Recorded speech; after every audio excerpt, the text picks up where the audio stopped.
দর্শক, শুরু হলো শিশু রামিসাকে ধর্ষণের পর হত্যা মামলার বিচার। প্রধান আসামি সোহেল রানা এবং তার স্ত্রী স্বপ্না আক্তারের বিরুদ্ধে অভিযোগ গঠন করে আজ শুরু হচ্ছে এই সাক্ষ্য গ্রহণ শুরু হয়েছে। এরই মধ্যে প্রধান আসামিকে আনা হয়েছে আদালত চত্বরে রামিসা হত্যার বিষয়ে। আরও বিষয়ে আমরা জানবো মহানগর দায়রা জজ আদালত থেকে আমাদের সঙ্গে যুক্ত আছেন সহকর্মী তসলিম হোসেন রনি। রনি, কখন সাক্ষ্য গ্রহণ শুরু হয়েছে এবং কে কে আজ সাক্ষ্য দিচ্ছেন, কি বিস্তারিত তথ্য আছে জানাবেন।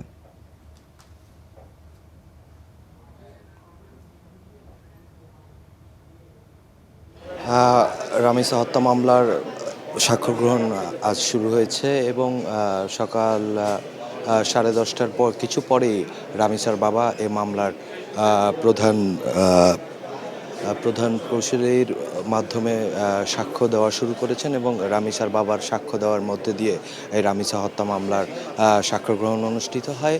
এবং সাক্ষ্য গ্রহণের প্রথম ধাপে আমরা আদালতের ভিতরে যখন ছিলাম, রামিসার বাবা, আপনারা জানেন যে গতকালকেও তিনি হসপিটালে ছিলেন, সেখান থেকে হসপিটাল থেকে আজকে সাক্ষ্য দিতে আদালতে উপস্থিত হয়েছেন। ওনার শারীরিক অবস্থার কথা বিবেচনা করে আদালত এজলাসে তার বসেই সাক্ষ্য গ্রহণ নিচ্ছে। সাক্ষ্য গ্রহণ এখনও চলমান আছে এবং এই মামলায় গতকাল 18 জন সাক্ষীকে সাক্ষ্য দেওয়ার জন্য সমন জারি করেন ট্রাইব্যুনাল এবং ট্রাইব্যুনালের এই বিষয়গুলো যখন আপনার আদালতে আসে, সেই বিষয়গুলো নিয়ে আজকে যেই পরিমাণ সাক্ষীর সাক্ষ্য দেওয়ার কথা আছে, আমরা সেখানে জানতে পারি যে রামিসার বাবাকে কিন্তু আপনারা দেখতে পাচ্ছেন। রামিসার বাবা সাক্ষ্য শেষ করে এই মাত্র আদালত থেকে বের হয়েছেন এবং তিনি হেঁটে যাচ্ছেন। তিনি হয়তোবা একটু অসুস্থ অবস্থায় আছেন। আপনারা দেখতে পাচ্ছেন তাকে আরেকটি কামরায় কিন্তু নিয়ে যাওয়া হয়েছে পুলিশ এবং আইনজীবীদের মাধ্যমে এবং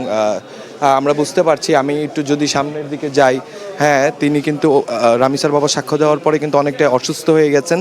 তাকে কিন্তু আদালত থেকে বের করে পুলিশ সহযোগে কিন্তু নিয়ে যাওয়া হচ্ছে। আপনারা দেখতে পাচ্ছেন রামিসার বাবাকে কিন্তু দেখা যাচ্ছে তিনি অসুস্থ অবস্থায় পুলিশের সহযোগিতায় এবং আইনজীবীদের সহযোগিতায় সাক্ষ্য শেষ করে আমরা এখন বুঝতে পারছি না ওনার পূর্ণাঙ্গ সাক্ষী শেষ হয়েছে কিনা।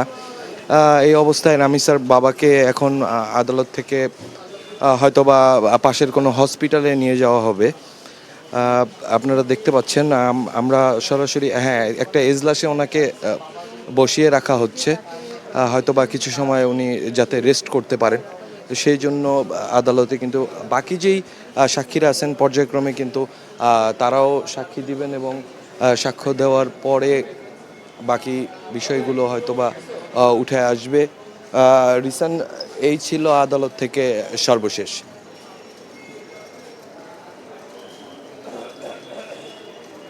তো হয়ে আপনার কাছ থেকে আমরা তথ্য জানবো এই আদালতের আজ সাক্ষ্য গ্রহণ সম্পর্কে। রনি, আপনার কাছে আরেকটি বিষয় একটু জানতে চাই যে এই যে প্রধান আসামি সোহেল রানা, এই সোহেল রানা যিনি আছেন, তাকে নিশ্চয়ই সেখানে আনা হয়েছে, তাকে জিজ্ঞাসাবাদ করা হচ্ছে কিনা, তার স্ত্রী কালকে একটি নাম বলেছেন উনি, সে বিষয়ে আর কি কি তথ্য আছে জানাবেন।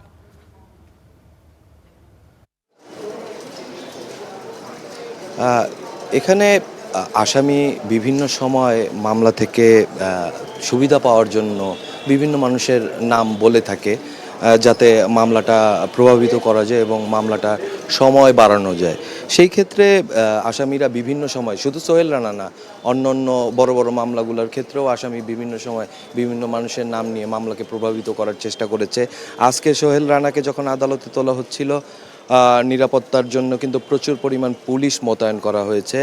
এবং আজকে সোহেল রানা এবং তার স্ত্রীকে আদালতে উঠানোর পরে এখন পর্যন্ত আদালতে তারা সাক্ষ্য গ্রহণ এবং সাক্ষীর পর্যায়ের যেই বিষয়গুলো ছিল সেগুলোতে তারা উপস্থিত আছে এবং আসামির সামনেই কিন্তু সাক্ষ্য গ্রহণ নেওয়া হয়েছে। আমি একটু আগে বলেছি যে রামিসার বাবার সাক্ষ্য গ্রহণের মাঝখানেই তিনি একটু অসুস্থ হয়ে পড়েন এবং পাশের একটি আদালতের এজলাসে তাকে বিশ্রামের জন্য আদালত কিছু সময়ের জন্য তাকে পাঠিয়েছেন।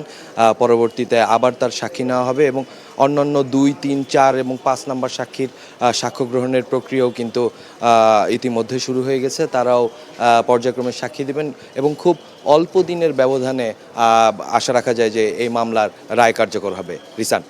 রনি, আপনাকে ধন্যবাদ। পরবর্তীতে যুক্ত হয়ে আপনার কাছ থেকে আরও তথ্য আমরা জানবো।